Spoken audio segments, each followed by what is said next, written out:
had always been working with attorneys, and I found that really who we could help the most was personal injury attorneys.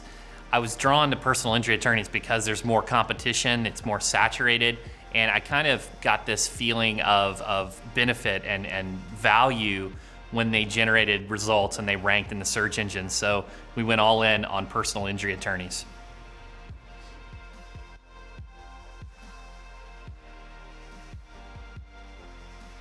The legal background was really, it didn't matter. It was more that they were looking for an expert in digital marketing, and I'd happened to be doing SEO for 12 plus years before I even got into the legal space. So it was really just an easy transition once I identified what consumers searched to find attorneys. It was just relatively easy getting into the space. Yeah, I opened ESQ Marketing, Esquire Marketing in March of this year, of 2020. Probably the worst time to open a digital agency, but the reason I did it was because at Rankings.io, we only work with personal injury attorneys, and we identified that we could help criminal defense attorneys, family law attorneys, bankruptcy attorneys, and I wanted to give them an outlet, a high quality service where they could get results too, and that's why I opened ESQ Marketing. It really caters to solo practitioners and non-PI based firms.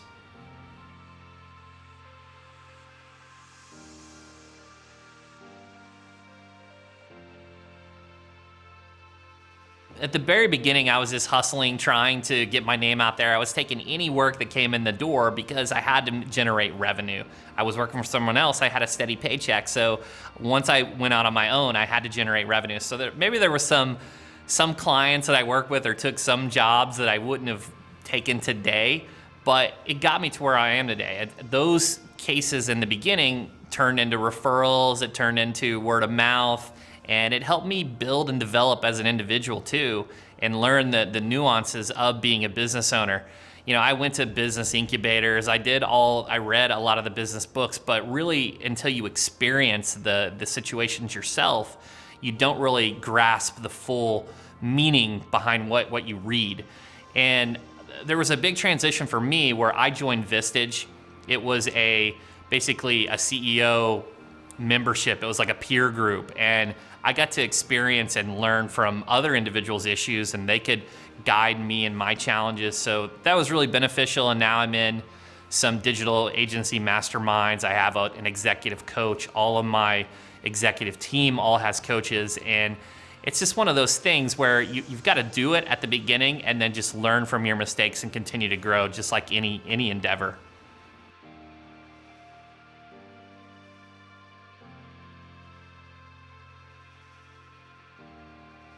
I think many individuals, when they're going to choose a niche, whether it's vertical, where it's an industry-specific niche, or if it's horizontal, maybe a service, there are risks and benefits to each. I chose to work with attorneys because they've been around forever, and I chose specifically to work with personal injury attorneys because someone's always going to be hurt. There's always going to be accidents. So even though I picked a vertical industry, I felt like it was a little bit more recession-proof. I know today, all of the things we're going through with a global pandemic, if you were in the event space, it would be it would be very difficult for your business. And working with attorneys, there's a little bit more recession-proof. There's a little bit more stability.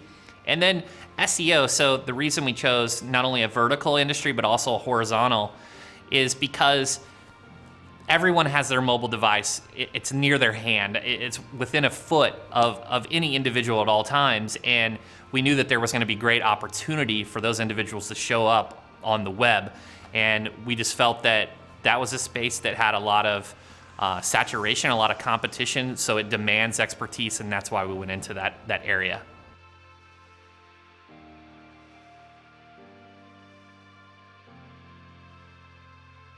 The biggest routines are doing debriefs and retrospectives to learn. So anytime you lose a client, no one loves losing a client, but it's important to learn from those situations of what went right and what went wrong. So one of the most effective things that we started doing was postmortems. When we lost a client, what could we have done better? And then we adjust our processes, our standard operating procedures, our checklists, and just how we could have made that situation better. And that's the biggest thing, is you got to continually grow. in all aspects of your business, whether it's marketing, finance, sales, operations, service. It's taking a look at those retrospectives and what's going right and what could be improved. To some degree, when you're working with clients, there's always two levels. There's warmth and then there's competency.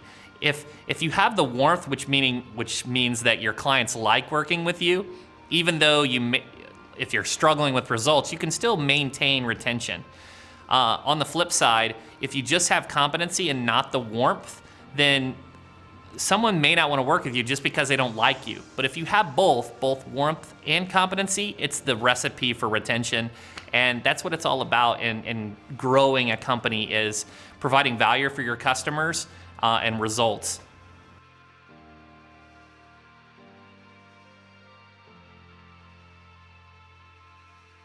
One of the things that we do to develop our relationships is, again, we do an advanced retrospective. Internally, we call it, and I think our clients would love this, we teach our clients not to be crazy. So anything that they may ask, we try to set expectations to answer for those situations. So being an SEO agency, a common question is, how long does SEO take? So we set those expectations, we answer questions about our service. And when it comes to customer service, it's being treated how you would want to be treated. If you email an individual, you want to get a response back as soon as possible. You don't want to wait several days to get a response. So there's a level of quickness in getting back to the individual, but also care, giving a well-rounded answer to their situation. And in the digital age, I find that it's more and more important to have those empathetic skills, those EQ skills, those soft skills when dealing with clients, because everyone encounters different situations in their life. Maybe they have an individual that left the firm. Maybe a month wasn't as profitable as it normally was. And you just have to be understanding and connect with your clients. And if you connect, they'll be more open to share what's working, what's not working, and how you can help them achieve their results.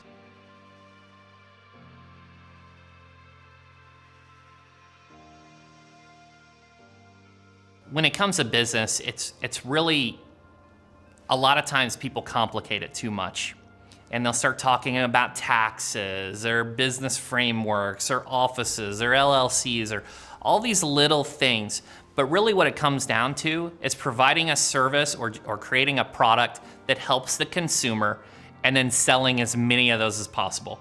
You've probably heard the sales cures all. It really does, because when you generate more revenue, then you can hire more staff to improve your customer service or to do those little administrative things that you hear about in regards to taxes or financials. The biggest thing is create something that's truly valuable, and then get it to as many people as possible, and sales cures all.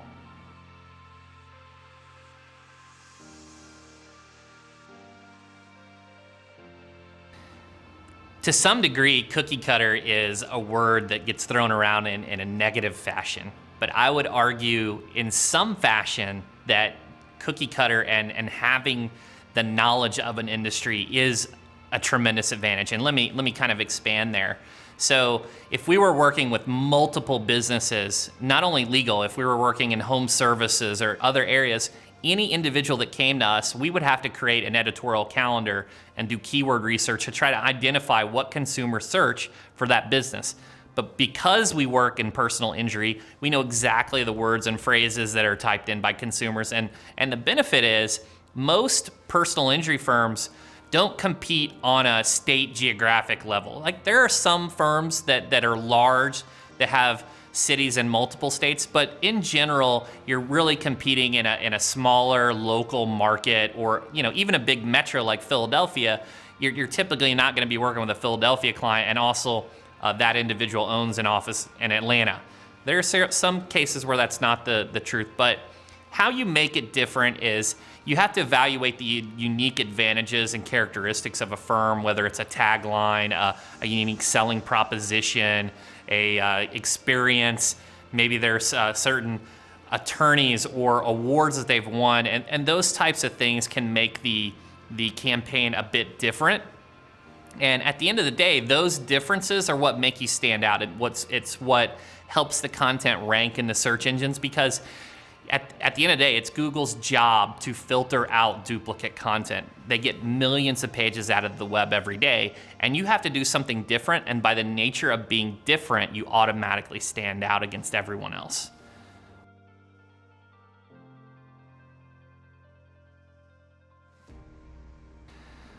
Geez, I'm a big book nerd. I read 50 to 100 books a year. I think any business owner needs to just dive right into books and learn from other individuals' mistakes. It's one of the best pieces of being a business owner. It's difficult for me to recommend just one, but the book that had the biggest impact on my business was Traction. It talks about the EOS and the entrepreneurial operating system. It's basically just a business framework to run your business. People, data, meeting cadences, developing the right culture. And it's just an overall simplified business framework. And it's really had a big impact because it ties everything, all your big, gigantic goals into smaller increments, into 90-day rocks, into weekly level 10 meetings to help you achieve bigger objectives over time through consistency and compounded efforts. I mentioned this earlier, Profit First, Mike Michalowicz's book is phenomenal when it comes to running a business that's profitable. It basically flips your traditional thinking of taking profit first instead of last. Everyone always thinks of taking profit as an afterthought, which this teaches you to take it at the beginning, to work with a lean mentality, and it was very influential for me as well. I got to give a third book. I have to. So, Purple Cow by Seth Godin talks about, being a purple cow. A purple cow is something remarkable. It stands out. And so we niche down, not only working with attorneys, but personal injury attorneys, and not just personal injury attorneys, elite personal injury attorneys. And that's how we become remarkable, is because we've really focused on one specific group of individuals, and we do everything we can to help them get results. But basically those three books have been really impactful in regards to my business trajectory.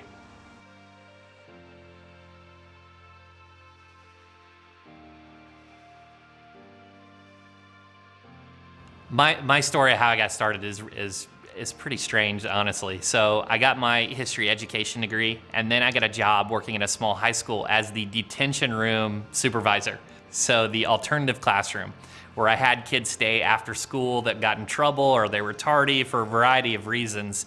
And there was a lot of downtime, and there was only so much surfing ESPN that I could do. And I wanted to make the time valuable. So I searched how to make money online. Probably the worst query ever, but I found Ed Dale's 30-day challenge to make your first $10 with digital marketing. And I think by the end of that course, I made like 20 bucks. But by my second year at that high school, I was making substantially more than teachers were. And I decided to fulfill that, or to pursue that. And I moved to Florida, got a mentor, started doing affiliate marketing. And it just kind of compounded from there. Then I got a request to help individuals for consulting. I landed as a lead SEO specialist at a digital agency.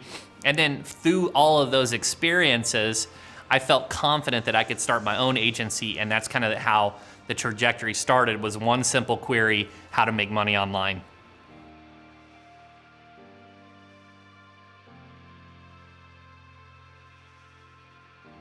I think I'm very forgiving. I let people stay in their own lane and do their own thing. The biggest, I would say, disadvantage of me is I get so many ideas, and I'm very impatient. My wife, if she was listening to this, she would say the same thing. But I get these ideas and I want to implement it immediately. And sometimes that's just not logical, or it's not something worthwhile or something you should do. But me as a leader, I trust my people. I try to find the right people that fit with our culture, and I delegate. You've heard the saying, delegate and elevate, and I truly believe in that. You have to find the right people and get them on the bus, and get the wrong people off the bus. And at the end of the day, that's who I am as a leader. I have these big ideas, this big vision. I try to get everyone rowing in the same direction.